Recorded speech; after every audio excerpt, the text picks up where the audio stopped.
dreamed about you once. Before I even knew you existed. Dreams are powerful omens. Perhaps we were meant to find each other.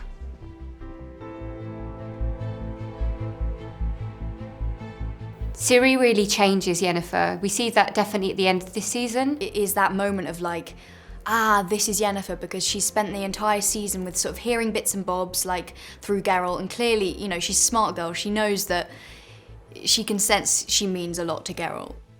Who is Yennefer? And I think she's just excited to find out more about her and how they know each other and everything. And obviously she's given a huge clue when she steps into that scene as to what their relationship is. Geralt, do you know what to do with this? Sorry. Ciri. And, you know, we've all been in that kind of position, you know, where you're kind of like, sorry, oh my God, I'm so sorry, I'm gonna leave now. Sorry.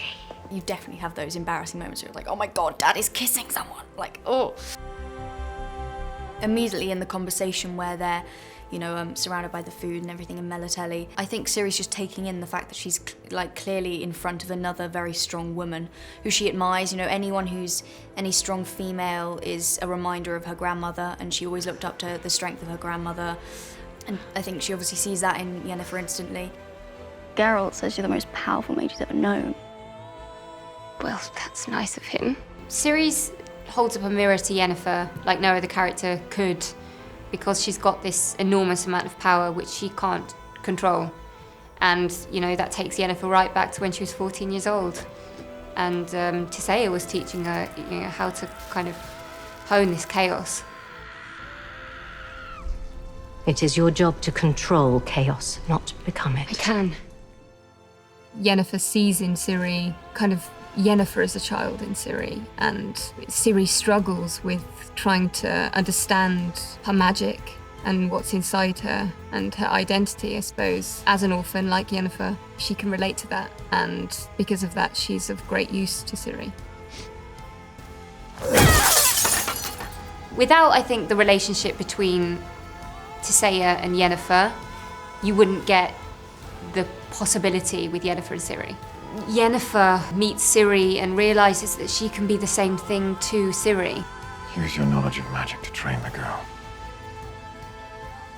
You're the only person who's helped to control her powers. When you have power like this, never apologize. One of her main issues has been trusting. I don't trust you!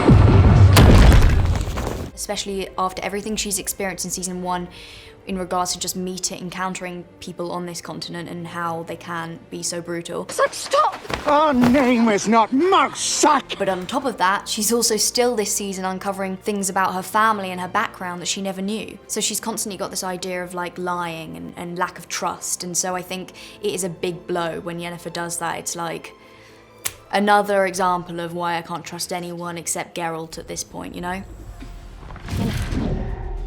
I had no choice. My chaos. I thought I had to. I think for Yennefer, the overriding kind of emotion that she goes to find Ciri with is just, I need to get my powers back. And she's never kind of hesitated before now to kind of get what she wants. And then when she's with Ciri, she just wants to save her. Trust your power to do the work. She realizes that at the end of season 2 that she's willing to sacrifice herself to become a mother to Ciri.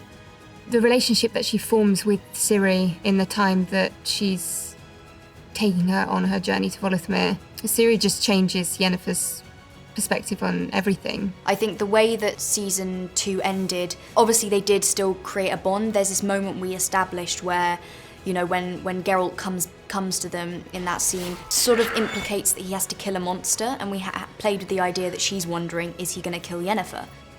Where are you going? To slay a monster. Whatever Yennefer may have done, she doesn't want her to be killed. Say it. So there still is that connection has still been strong enough to maintain some kind of like care for her in a way, but it's still going to be something that needs to be like worked through, I believe. I'm intrigued to see how we confront that in season 3. Us three will help each other. What is destined cannot be avoided.